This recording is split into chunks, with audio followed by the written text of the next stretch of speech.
havia uma certa desorientação. Ninguém sabia muito bem.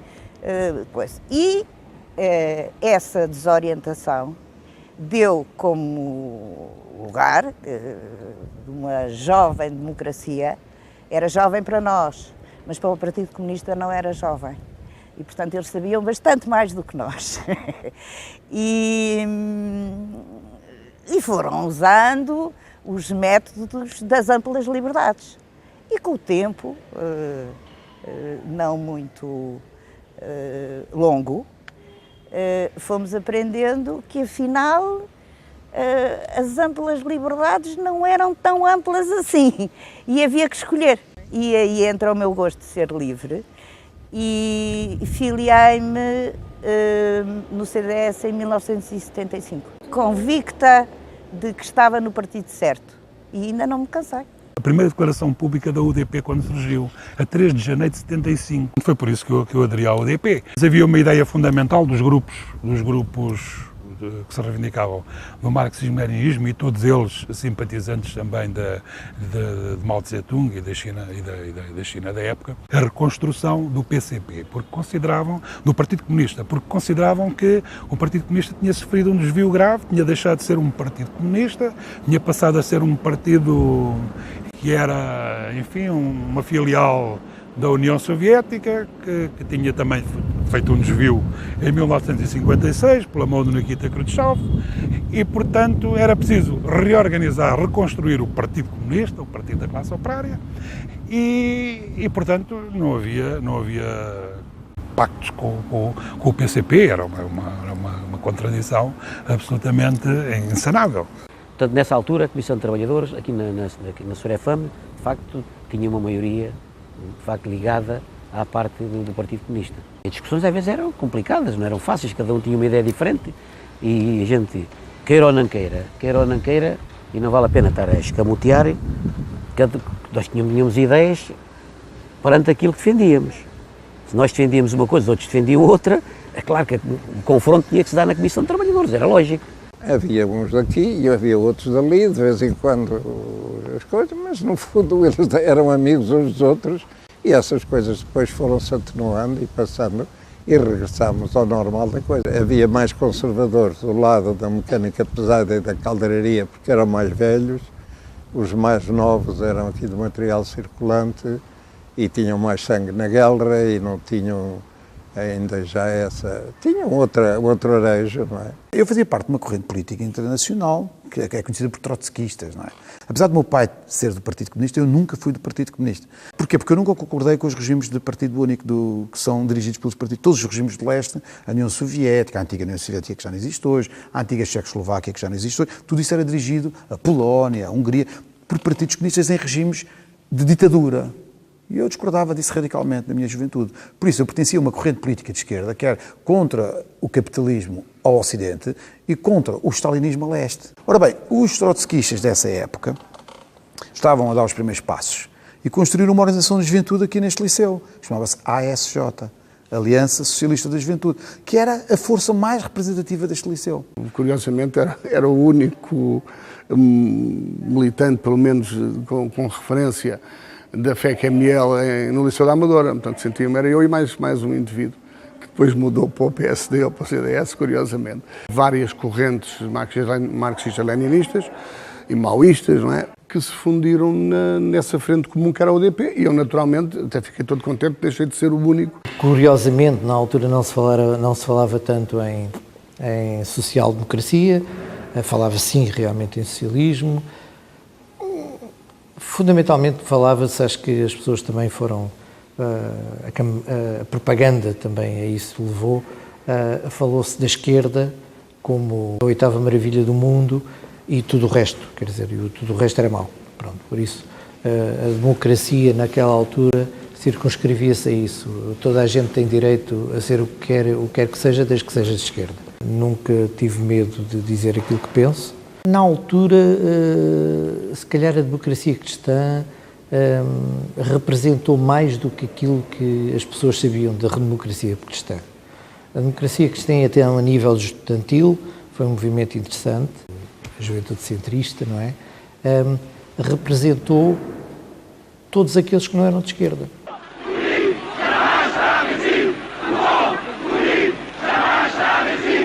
Havia aqui umas instalações pequenas, mínimas da UGT, em 75 precisamente. Como não aderiram à greve, os sindicatos ligados à UGT não aderiram à greve, destruíram as instalações com eles lá dentro. E quando apresentavam propostas diferentes daquilo que a direção queria e que as queriam discutir, utilizava-se muitas vezes a figura do requerimento para impedir a discussão, para passar imediatamente à votação as propostas. Portanto, as forças dominantes tinham apresentado as suas propostas, tinham feito a argumentação favorável a elas, na altura dos outros argumentarem a favor das propostas diferentes que apresentavam, cortava-se a discussão e passava-se à votação. Isso também era usado aqui na Sorefam. E de modo que não era fácil a nossa vida, dos poucos que éramos aqui da UDP. Havia cá polícias na Brandoa que eram da PID. Que depois aqui uma vez iam matando o gajo depois do 25 de Abril, aqui neste largo mesmo. As pessoas sabiam, lá de pé onde eles moravam, e depois chegaram, quando foi do 25 de Abril, agora não sei o dia preciso, nem o mês, nem apanharam-no e queriam bater no homem, até queriam, pronto, depois nunca se sabe onde é que ia parar, o que é que ia acontecer.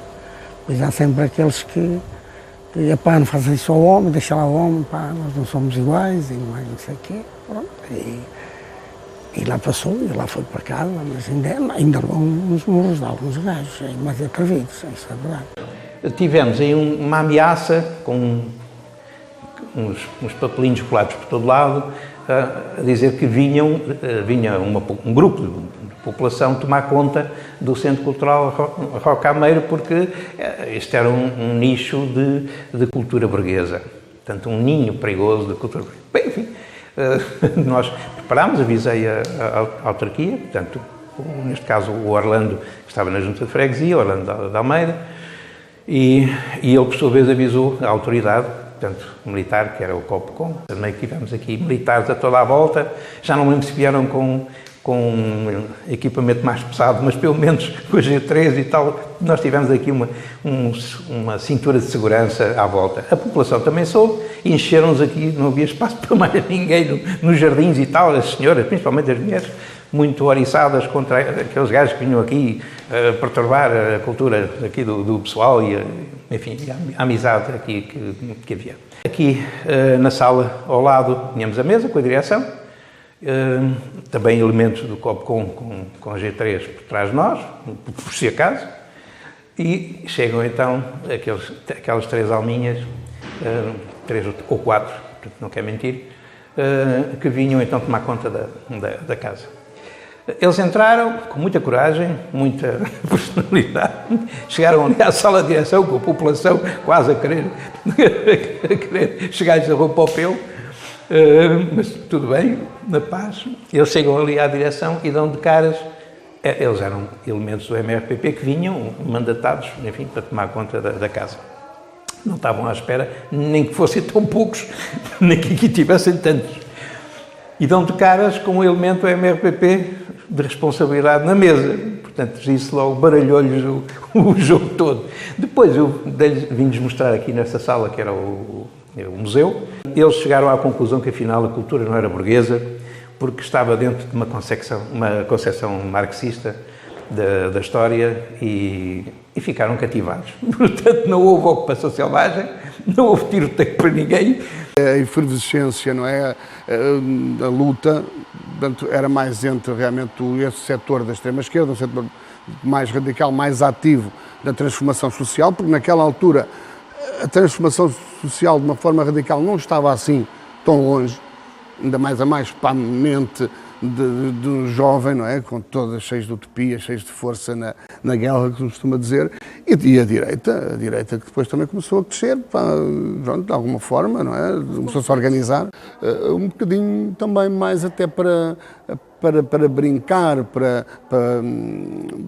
por uma questão de se evidenciar junto das miúdas, porque também fazia parte, digamos, então eles tentavam criar clivagens, criar confusão, E era um bocadinho assim, eles brincavam mais do que nós. Nós levávamos aquilo, naquela altura, talvez demasiado a sério, e havia umas batatadas valentes, acabava sempre um bocadinho tudo à estalada, como costuma dizer, mas depois as coisas acalmavam. Aqui no Liceu houve um ou outro conflito físico, mas isso não foi o que mais marcou. Sim, nas assembleias, uns pichões, houve alguns conflitos, mas não eram, digamos, de grandes... não se pode dizer nunca... Não há registros de ter havido feridos, estudantes que tenham dado socos e mandado para o hospital não sei quem. Eram complicados, eram confrontos muito complicados. Mas a esquerda não está habituada em lidar, ou seja, está habituada em lidar com a democracia no aspecto desta máxima. Toda a gente tem direito a pensar aquilo que quiser, desde que pense como eu. Pronto. Desde, confrontos físicos, realmente, confrontos físicos, formas que foram usadas para não nos deixarem reunir, para não nos deixarem organizar. Eu saí da agência de viagens e fui para os escritórios em Queluz de Baixo. Depois houve assim uma certa reação, havia quem não queria lá aceitar e outros queriam, não sei o quê. Depois lá fui para a secção de alugueres. O chefe de secção aceitou-me e eu fiquei lá. Pronto, no início fazia pouca coisa, mas depois comecei-me a integrar e não houve problemas. Depois.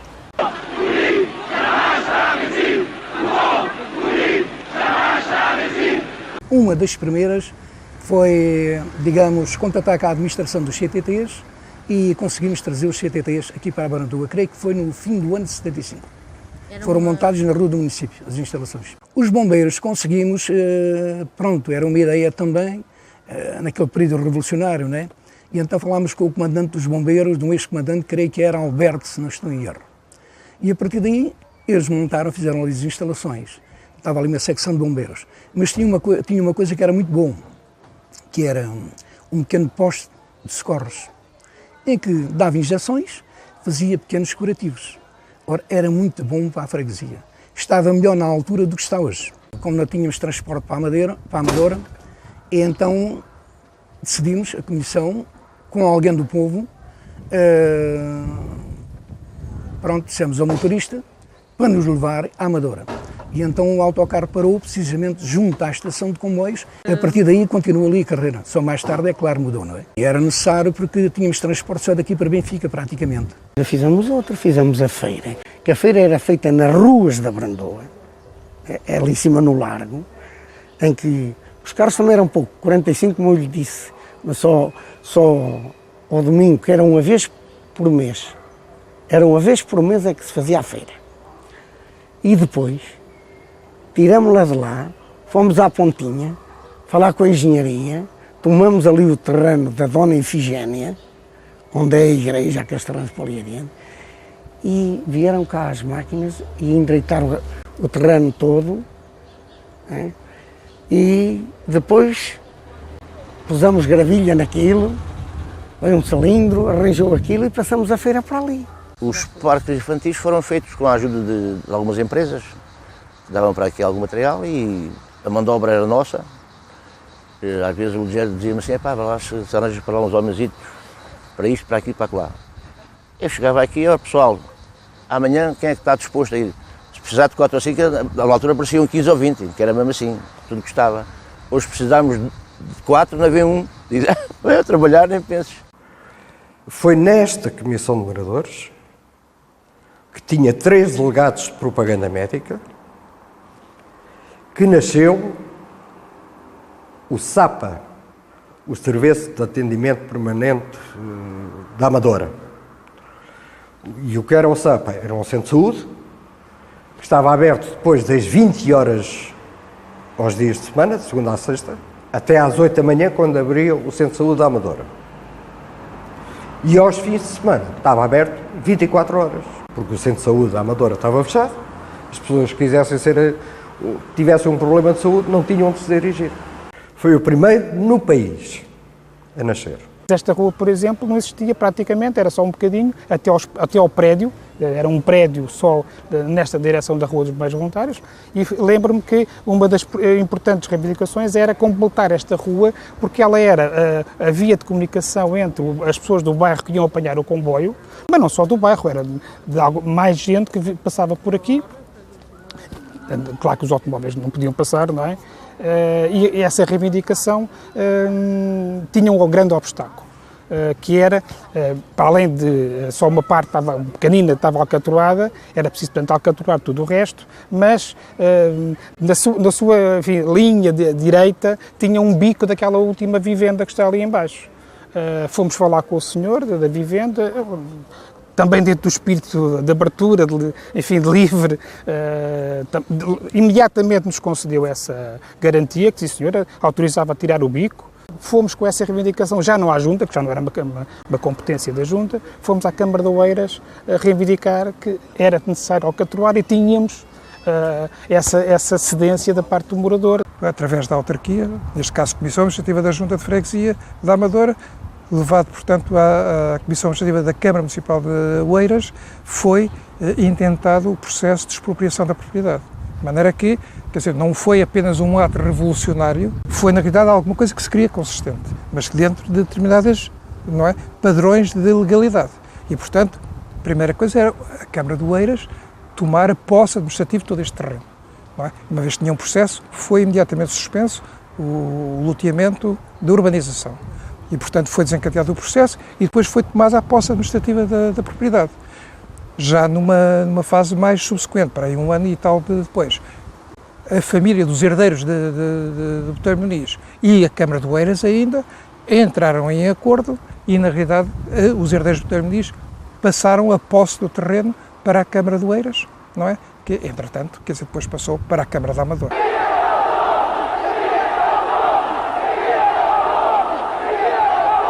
Fizemos as casas, isso aí foi bastantes mesmo. Estavam devolutas, não tinham ninguém lá dentro, há uns anos, e a gente tinha já tínhamos esse levantamento todo feito. Até parece que nós íamos adivinhar que ia-se dar 25 de Abril. As pessoas viviam mal, viviam em barracas, a maior parte delas vivia em barracas também. E em casas que aquilo só tinha de nome, de casa só tinha o nome. E depois foram para lá e começaram a pagar renda. Não foram para lá sem pagar renda. Foram para lá e a gente conseguiu chegar a acordo com os senhorios que eles não queriam, nem por nada. Chegaram a levar a GNR lá, só que a GNR estava feita connosco naquela altura. Não estava por lá da Comissão de Moradores. E pronto, estava por lá dos mais pobres, hoje é ao contrário. Está por lá dos mais ricos, a polícia, não é? Aqui na Amadora havia um prédio enorme, a gente se deve lembrar daquela altura, que era um prédio que ficava em frente ao centro de saúde, que era um prédio que estava devoluto e as pessoas tinham necessidade de casa e pronto, e realmente, digamos, mais a ala, digamos, da esquerda mais radical, teve um processo de ocupação, fez parte da altura, realmente de uma forma um pouco desorganizada, mas pronto, entre as pessoas não terem casa ou viverem em barracas, ali pelo menos tinham um telhado de foco de político, não é? Havia projeção de filmes, quase que aquilo tinha vida própria, era quase um centro ativo de proliferação dos ideais revolucionários e do poder popular. Acabámos com aquela ação cultural, essencialmente social, cultural, que nós tínhamos durante um ano e tal. Passámos só a ocupar desses graves problemas de ocupação da casa do vizinho, ocupação de não sei o quê, outros que não tinham casa, outros que iam ser despejados. Eu próprio cheguei a ir ao Copcon para suspender uma ação de despejo, sob compromisso de no dia seguinte lá estar com uma declaração com as assinaturas reconhecidas do advogado do inquilino e da Comissão de Moradores. E o capitão Lourenço Marques teve este desabafo, porque aquilo era um pandemónio também lá no Copcon. Tomara eu que todas as pessoas que viessem aqui tivessem esta atitude, que não fossem estes problemas, estamos completamente doidos com isto. O serviço para mim hoje só esta atitude compensou todas as chatices que vou ter durante o dia. Telefonou para os comandos, suspendeu a ordem, o despejo, e o requerimento chegou no próprio dia à tarde ao juiz de centro. Pronto, e o senhor lá ficou a viver com a esposa e os 4 filhos. Meses mais tarde viemos a saber que o senhor não tinha nada 4 filhos, tinha um filho, e era um grande alcoólico. Pronto, houve muita gente que se aproveitou desta situação.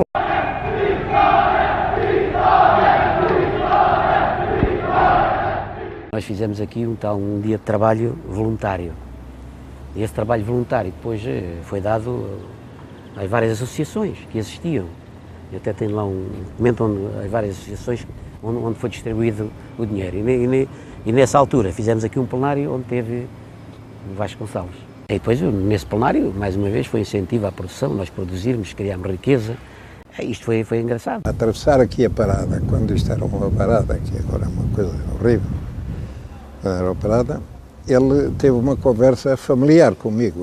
E ele esteve-me a falar, e, enfim, disse coisas simpáticas acerca da Sorefam, que se notava que o pessoal, que era um pessoal cordato,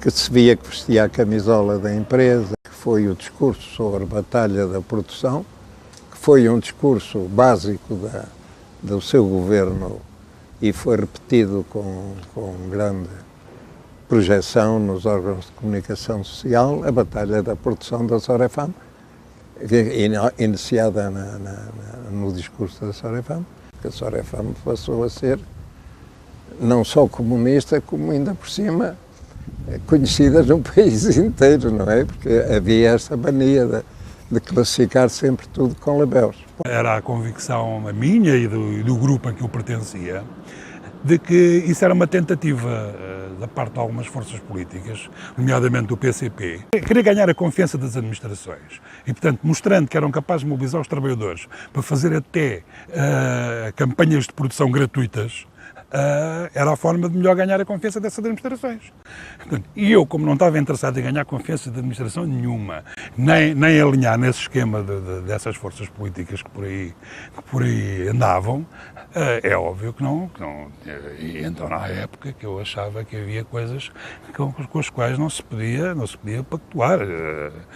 Eu sou contra isso, o capital é o capital, o trabalho é o trabalho, são duas forças que se opõem, é uma contradição insanável e eu não faço favores ao capital.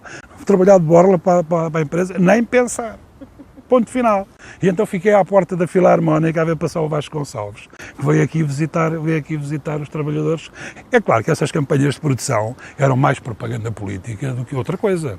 Porque nesse dia, provavelmente, eu não estive cá, mas provavelmente ninguém fez nada. O Vasco Gonçalves vinha à Sorefam festejar o Dia do Trabalhador, esta oferta, e eu entendi que não tinha nada para festejar.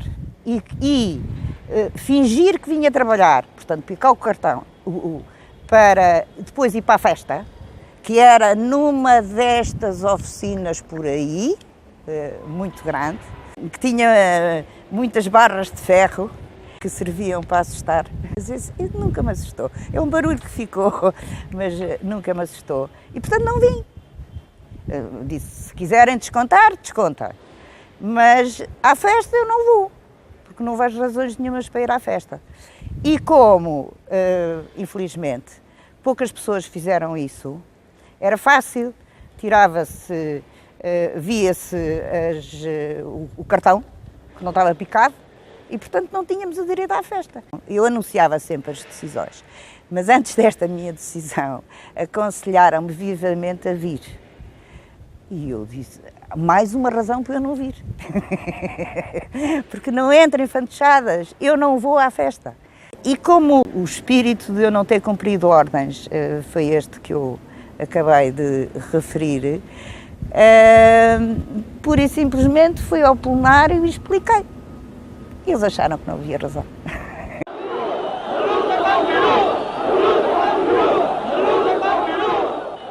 E o saneamento do diretor de pessoal, mas isso também era quase um ponto obrigatório de todas as empresas onde houve manifestações, os diretores do pessoal estavam condenados. Houve saneamento de duas pessoas, uma pertencia à PIDE e a outra acabou por também chegar à conclusão que pertenciam os dois à PIDE. A primeira coisa que fizemos foi expulsar, na altura se chamava sanear, todos os agentes que estavam ligados ao regime fascista. Aqui havia bufos e informadores da PIDE também, nomeadamente alguns contínuos. Havia um que nós nunca soubemos o nome próprio dele e conhecíamos pelo alcunha, que era o King Kong. Como ele era grande, forte e mau, portanto ainda por cima era agente da PIDE, a gente chamava-lhe o King Kong, não é? e expulsámos o King Kong. Mais tarde viemos a saber que ele foi readmitido como funcionário público no Estado, não sei para onde, não é? Também expulsámos o reitor. Na altura havia reitor, hoje chamam-lhe diretor. Porquê? Porque os reitores eram colocados pelo regime, então não eram eleitos pelas escolas.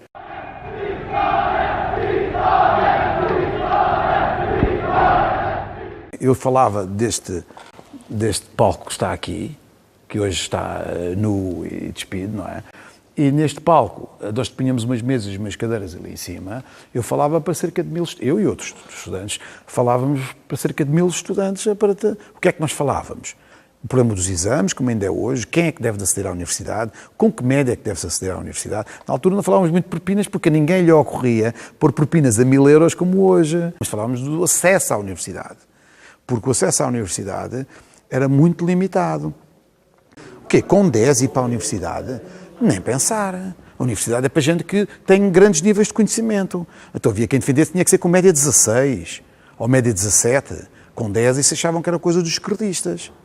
Bom, nós dizemos não, se aprova a passagem adiante de se considerar aprovado, pelo menos com o mínimo de competências para progredir nos estudos, com 10, para a universidade também deve ser possível com 10. Quem se abstém foi aprovado por maioria. A seguir ao 25 de Abril, digamos, fizemos um plenário, agora não tenho a data certa, mas fizemos um plenário em 3, 4 dias logo.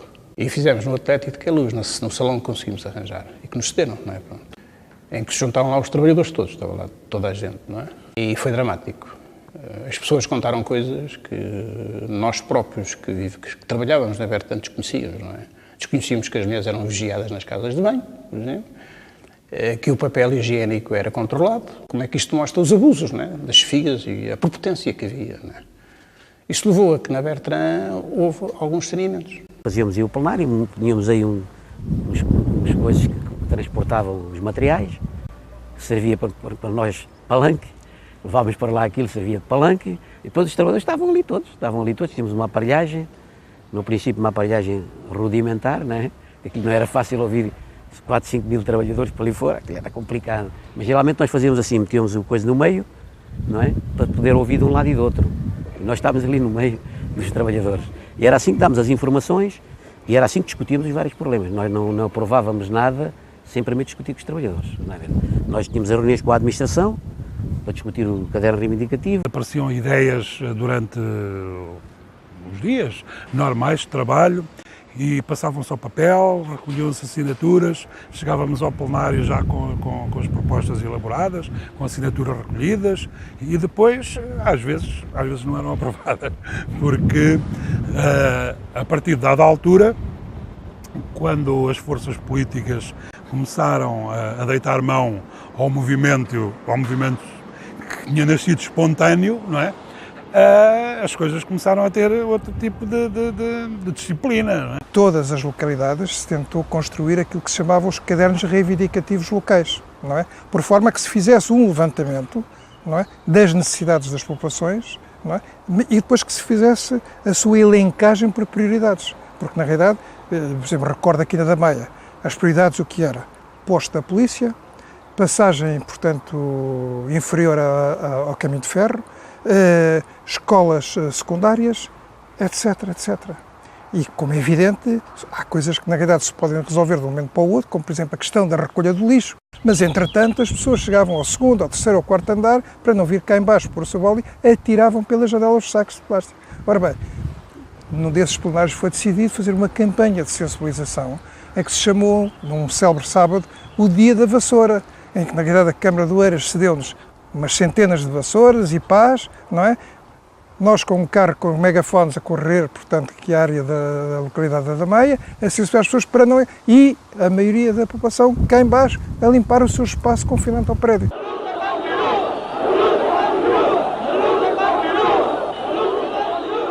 o contexto não permitia às administrações contrariarem aquilo que era a vontade dos trabalhadores, que era uma coisa que estava na rua e nas fábricas, em todo o lado, com uma força que era perfeitamente esmagadora. Era impensável. A única coisa que as administrações podiam argumentar, e usavam bastante esse argumento, era que não exagerassem, porque podiam, enfim, a empresa podia não suportar e falir, e portanto, era a galinha dos ovos de ouro que se matava, e portanto os trabalhadores deviam ter cuidado com isso. Esse ambiente reivindicativo, depois da primeira leva em que tudo foi satisfeito, e aqui havia uma reivindicação que já vinha da greve de janeiro desse ano, que era pretender um salário mínimo de 6.000 escudos. É óbvio que depois de 25 de abril foi imediatamente conseguido, não é? Aquilo que não foi conseguido antes, foi conseguido depois, após o 25 de abril. Para além das melhorias salariais, foram sobretudo as melhorias, por exemplo, eu pude casar, o mais da minha mãe, que era também da Bertrand, nós os dois, o nosso salário antes do 25 de abril não dava para casar. E agora passa-se o mesmo com os jovens. Nós conseguimos, às vezes, os nossos objetivos, as coisas complicavam-se, não é? Mas no essencial nós conseguíamos ir melhorando, por um lado, as condições de vida dos trabalhadores, melhorando em termos do próprio funcionamento da empresa, porque nós não lutávamos apenas para que os trabalhadores tivessem benefício, nós lutávamos para a empresa desenvolver-se, não é? E não era por acaso que a Comissão de Trabalhadores reunia com os quadros, a nível dos vários setores, fazíamos o ponto da situação das obras, víamos onde é que as obras estavam atrasadas, como é que era a ponto da situação, para podermos nós próprios apelar aos trabalhadores para resolver os vários problemas que iam existir.